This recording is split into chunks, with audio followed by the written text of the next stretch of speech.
Só para a gente lembrar, o que seria essa taxa de fecundidade? Seria o número de filhos por mulher em idade ativa.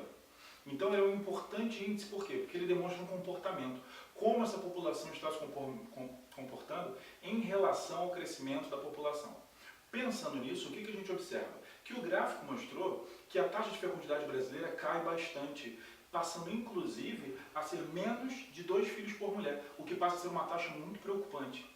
E aí você fala assim, preocupante sim, inclusive essa é justamente a questão. Ela pede qual é a consequência demográfica disso que ele está representando. Então olha só, eu trouxe aqui para vocês rapidamente o ritmo de crescimento da população ao longo do tempo e a gente vai chamar isso de transição demográfica, ou seja, a mudança no ritmo de crescimento da população. Rapidamente falando, olha o que se observa ao longo desses 4 períodos.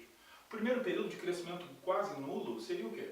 Natalidade muito alta, só que acompanhada de uma mortalidade muito alta. Ou seja, o nosso crescimento vegetativo, a diferença entre a natalidade e a mortalidade, os dois eram muito altos, então a população quase não crescia. Por quê? Apesar de nascer muita gente, morria muita gente.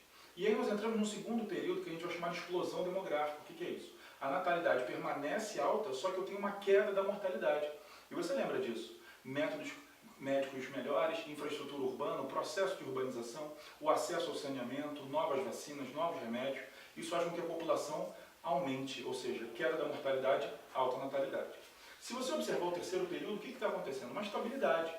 Ou seja, a mortalidade continua baixa, mas a natalidade ela começa a ficar muito próxima do valor que ela para de crescer. E o Brasil está mostrando justamente esse momento. O Brasil está nessa transição aqui do 3 para o 4. O que está acontecendo no Brasil?